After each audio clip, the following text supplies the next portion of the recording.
Sir నమస్తే, మీ పేరు sir? Muralidhar నా పేరు. సార్ ఏం చేస్తారు? నేను ఆటోమొబైల్ ఫీల్డ్లో వర్క్ చేసి నేను రిటైర్ అయ్యాను. ఆటోమొబైల్ ఫీల్డ్ అంటే ఒక రకంగా చూడాలంటే మొత్తం ఇవే ఎంత 4 వీలర్స్ 2 వీలర్స్ వాటి చేశాను. 36 ఇయర్స్ ఎక్స్పీరియన్స్.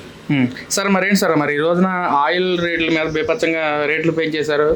ప్రజలకు ఉపయోగపడే విధంగా చేయకుండా ప్రజల దగ్గర నుంచి బాదురే కార్యక్రమంతో ఆయిల్ మీద రేట్లు పెంచారు కూటమి ప్రభుత్వ నాయకులు అని చెప్పి అంటున్నా సార్. మరి దాని మీద మీ ఒపీనియన్ ఏంటి అసలు? అంటే ఆయిల్ పెంచడం అంటే ఇప్పుడు దేశాల్లో యుద్ధం రావడం వలన కొద్దిగా ఆయిల్స్ పెంచడమే తప్పితే ఇవరకు కూడా మన పాత ప్రభుత్వంలో కూడా వాళ్ళు ఏదో పెంచడం జరిగింది, కానీ కూటమి ప్రభుత్వం ఇప్పుడు కూడా ఆ విధంగా పెంచడం లేదు. ఆ యుద్ధం మూలన ఆటోమేటిక్గా మొత్తం అన్ని కూడా పెరుగుతాయన్న ఉద్దేశంతో వాళ్ళు పెంచడమే తప్పితే ప్రత్యేకంగా పెంచాలి, ప్రజల్ని ఇబ్బంది పెట్టాలంటున్న ఆలోచన మాత్రం ఏమాత్రం ఈ కూటమి ప్రభుత్వానికి లేదు. అంటే చంద్రబాబు నాయుడు గారు ప్రజల గురించి డెవలప్మెంట్ ఎలా చేయాలో తెలియట్లేదు, కానీ ప్రజల నుంచి ఎలా దోచుకోవాలో బాగా తెలుసు చంద్రబాబుకి. అందుకే ఈ విధంగా ఆయిల్ రేట్లు బీభత్సంగా పెంచేశారని చెప్పి అంటున్నారు సార్. మరేంటి ఆయిల్ రేట్ పెంచడం అంటే చెప్పాం కదా, అదే ఇప్పుడు మనకి ఆ దేశాల్లో యుద్ధాలు రావడం మూలం పెంచడమే తప్పితే ప్రత్యేకంగా పెంచలేదు. మనం దీన్ని కంపేర్ చేసుకున్నట్టే గత గవర్నమెంట్ మన జగన్ హయాంలో మనం చూసుకున్నా, ఇప్పుడు కూటమి హయాంలో చూసుకున్నట్టయితే కొన్ని ఉదాహరణలు మీకు నేను వివరిస్తాను. అది ఎందుకంటే పెట్రోల్ డీజిల్ రేట్లు పెరిగిన దానికి ఏంటంటే అప్పుడు ఆ పరిపాలన మనకి శాపంగా మారింది. అది జగన్ ప్రభుత్వంలో ఉన్నప్పుడు మారింది. అది జగన్ హయాంలో లీటర్కి 4 రూపాయలు అతను వేట కింద పెంచారు. అది ఇప్పుడు ఉన్నప్పుడు ప్రభుత్వం దాని ఆ వేట కింద అసలు ఏమాత్రం నిల్ అనమాట, అసలు పెంచడం అనేది లేదు. అది అలాగే లీటర్ ₹1 చొప్పున అభివృద్ధి చేస్తా అని చెప్పేసి దాని మీద వాళ్ళు ₹1 చొప్పున పెంచారు అప్పుడు జగన్ హయాంలో. ఇప్పుడు కూడా అసలు నిల్ అనమాట, అసలు ఏం పెంచడం అనేది లేదు. తర్వాత పెట్రోల్ ఇదివరకేంటంటే ₹2.76, డీజిల్ మీద ₹3.07 వ్యాట్ మళ్ళీ పెంపని చెప్పేసి జగన్ హయాంలో పెంచారు. ఈ కూటమి గవర్నమెంట్ అది పెంచడం అనేది లేదు, పెంచడం లేదు. ఇప్పుడు ఏంటంటే మొదటి 2 ఏళ్లలో జగన్ హయాంలో ఉన్నటువంటి పెట్రోల్ ధర ₹41, తర్వాత ఈ డీజిల్లో ₹31 జగన్ హయాంలో పెంచడం జరిగింది.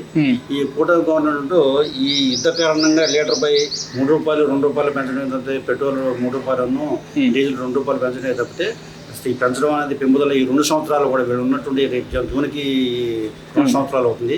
ఈ 2 సంవత్సరాల్లో కూడా ఇబ్బందికరంగా ప్రజలను ఇబ్బంది పెట్టి పెంచాలన్న ఆలోచన లేదు.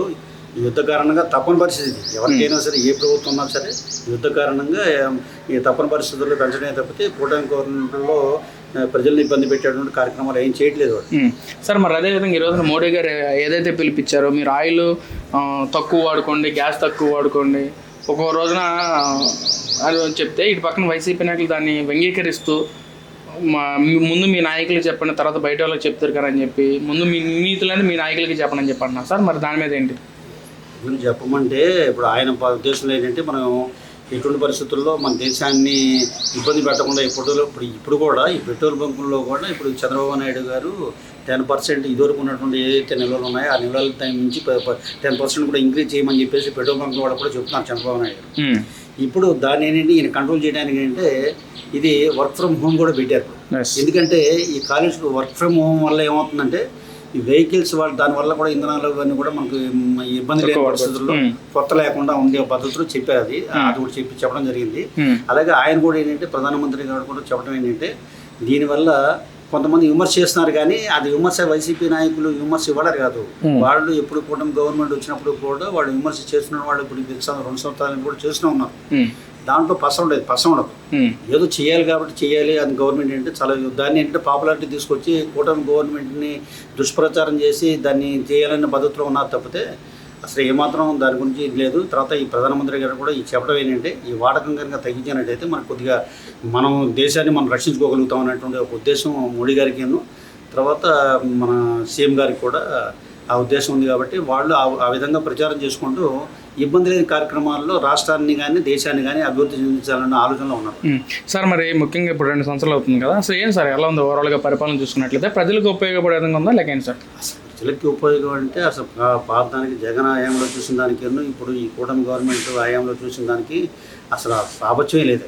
ఎందుకంటే అసలు చాలా తేడా ఉంది. అది అప్పుడు గవర్నమెంట్ మీరు 5 సంవత్సరాలు చేసినట్టు ఏం లేదు.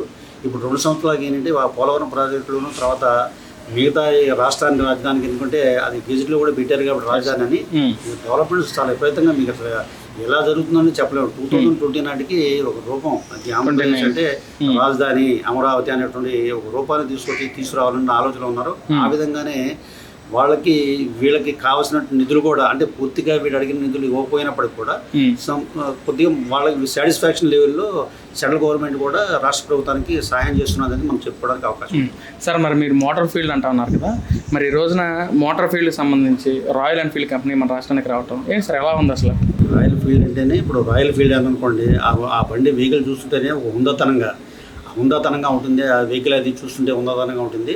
అసలు ఫీల్డ్కి తగ్గట్టుగా ఒక మనిషి దాని మీద కూర్చున్నాడు అనుకోండి, ఒక రాజును చూసినట్టుగా మనం చూస్తూ ఉంటాం. అటువంటి ఫీల్డ్ ఏంటంటే ఇప్పుడు ఇవాళ ఇండస్ట్రీస్ పెట్టడం కానీ, తర్వాత ఈ గూగుల్ కంపెనీలు ఇవన్నీ కూడా పెట్టుబడి పెట్టి సంవత్సరం వాళ్ళు కూడా ముందుకు వచ్చి స్వచ్ఛందంగా వీళ్ళు చేసిన తర్వాత దీని వెనక లోకేష్ బాబు కృషి కూడా బాగా ఉంది.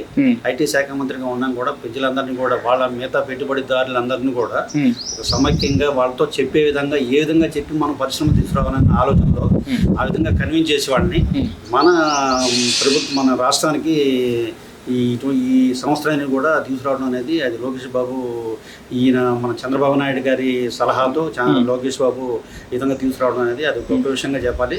అతను జనాలు చెప్పుకోవటం నెక్స్ట్ కాబోయే సీఎం అని కూడా చెప్తున్నారు. అంటే మరి ఇప్పుడున్న ఐటీ శాఖ మంత్రి గురించి ఆ విధంగా చెప్పారు. మరి గత ఐటీ శాఖ మంత్రి గురించి అసలు మీ అభిప్రాయం ఏంటి సార్? అసలు ఐటీ శాఖ మంత్రి అసలు ఎక్కడ చేశారండి? అసలు ఐటీ శాఖ అంటే ఏంటి, లేకపోతే ఇప్పుడు అంటే వాళ్ళకి అసలు ఐటీ శాఖ అంటేనే ఏంటో తెలియని పరిస్థితి. ఇంకా పెట్టుబడులు తీసుకురావడానికి అవన్నీ ఇద్దరు కాదు. నీటిపారుదల శాఖ కింద అమ్మటి రాంబాబు ఎదురు పనిచేశాడు. అసలు కాపర్ డ్యామ్ అంటే ఏంటి అనే సంగతి కూడా తెలియని పరిస్థితుల్లో నీటిపారుదల శాఖ మంత్రిగా పనిచేసాడు అమ్మటి రాంబాబు.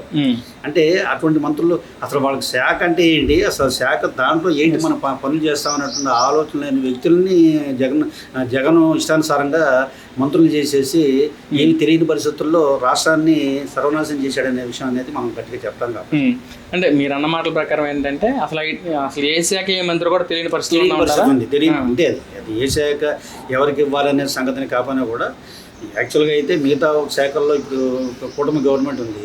ఇప్పుడు ఐటీ శాఖ ఉండాలి, విద్యాశాఖ మంత్రి కింద లోకేష్ బాబు అన్నాడు. ఏ విధంగా చేయాలి? ఇప్పుడు అతను కూడా ఎక్స్పీరియన్స్ లేదు, ప్రీవియస్ ఎక్స్పీరియన్స్, ఫస్ట్ టైం మంత్రిగా రావటం. వచ్చినప్పుడు అతను తెలుసుకోవాలి, మనం ఈ శాఖలో మనం ఏమున్నాయి, లోతుపాతులు ఏమున్నాయి, మనం ఏం చేయాలి, మన ప్రజలకు ఏం చేస్తాము, విద్యాశాఖలో మనం ఏంటంటే అభివృద్ధి మనం చెందుతాము. తర్వాత ఏంటంటే ప్రతిసారి కూడా మీటింగ్లు పెట్టి పిల్లల వాళ్ళ స్టూడెంట్స్తో మమేకమయ్యి వాళ్ళకి కావాల్సింది ఏంటి, వాళ్ళకి సదుపాయాలు కావాలి, ఎక్కడ మన కాలేజెస్లో కావాలా, ఎక్కడికి స్కూల్స్లో మనకి ఏం కావాలి, ఏంటి పాఠశాలలో కానీ వాటిలో కూడా ఏం కావాలనేది తెలుసుకొని వాళ్ళతో మమేకమయ్యి విషయాలన్నీ తెలుసు కూడా అక్కడికక్కడ డెసిషన్ తీసుకుని ఆ విధంగా చేస్తానంటున్నాడు. ఆ విధంగానే చేసి చూపిస్తున్నాడు. గతంలో లేదంటారు అయితే? అసలు గతంలో ఒక శాఖ ఏంటి, నేనేం చేయాలనే సంగతి కాదు, ఆ శాఖ గురించి తింటున్నాడు. మిగతా విషయాలు అసలు ఏం చేయగలుగుతాడు అతను, అసలు చేయలేని పరిస్థితి. ఎవడు కూడా ఈ శాఖ తగ్గట్టుకు ఇప్పుడు ఉన్నారు. మా హోంమంత్రి ఉంది వనితని, తర్వాత అంత ముందు కూడా ఇంకో లేడీ పెట్టారు.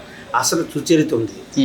ఏమి తెలియని పరిస్థితుల్లో హోంశాఖ ఏం చేయాలంటే వాడు పక్కన ఏంటంటే పలానా మంత్రి వాడు అని పక్కన మనకి అవతల వాళ్ళు మనకు వినపడుతుందని ఇది కూడా లేకుండా పక్కన ఏంటి, ఇప్పుడు మనం దేనికైనా వచ్చాం, మనం ఇప్పుడు దేన్ని పరిష్కరించాలి అనే పద్ధతిలో హోంమంత్రి మాట్లాడుతుందంటే దాన్ని బట్టి అర్థం చేసుకోండి. అసలు మంత్రులు దానికి వాల్యూ లేదు. అట్లా అప్పుడు ఉన్నటువంటి వాళ్ళు దాంట్లో జగన్ హయాంలో మంత్రులకి వాల్యూ అనేది లేదని చెప్పచ్చు. తెలియదు వాళ్ళు ఏ శాఖలో ఎక్కడ ఉన్నామేంటి తెలియదు. చక్రం అనేది మొత్తం పైన వీళ్ళందరూ కూడా శాఖ మంత్రులుగా ఉండటమే తప్పితే అక్కడ ఏదైతే జగన్మోహన్ రెడ్డి ఏది చెప్పారో వాళ్ళు చేయటమే తప్పితే ఒక స్క్రిప్ట్ పంపించడం, ఆ స్క్రిప్ట్ ప్రకారం వీళ్ళు ఫాలో అవటమే తప్పితే వీళ్ళకి అక్షర జ్ఞానం లేదు, పరిజ్ఞానం అంత మాత్రం లేదు. నేర్చుకుని మనం డెవలప్ అవ్వాలన్న ఆలోచన వీళ్ళకి ఏమాత్రం కూడా లేదు. సార్, మరి ఫైనల్గా మరి ఈసారి 3 పార్టీలు కదా 30 పార్టీలు కలిసి వచ్చిన విజయాన్ని ఎవరు ఆపలేరు, జగన్మోహన్ రెడ్డి ఏ విజయాన్ని అని చెప్పి అంటున్నారు సార్. మరి మీ అనుభవం బట్టి ఏంటి సార్, దాని మీద మీ ఒపీనియన్ ఏంటి సార్? అంటే సమస్య లేదండి, ఎందుకంటే డెవలప్ అవుతుంది. వాళ్ళు చేసిన డెవలప్మెంట్ చాలా ఫాస్ట్గా 2 yearsకి ఇంత డెవలప్మెంట్ మనం ఇచ్చి మొత్తం మన పెట్టుబడులన్నీ కూడా తీసుకొచ్చి చాలా సంస్థలు మనం తీసుకొచ్చి వైజాగ్లో కూడా కాగ్నిజెంట్ ఒకటి పెట్టారు, గూగుల్ కూడా వైజాగ్లో తీసుకొచ్చారు. ఇలాగే ఇంకా కొన్ని సంవత్సరాలు కూడా ఇంకా 3 సంవత్సరాలు మనకి కాలం ఉంది.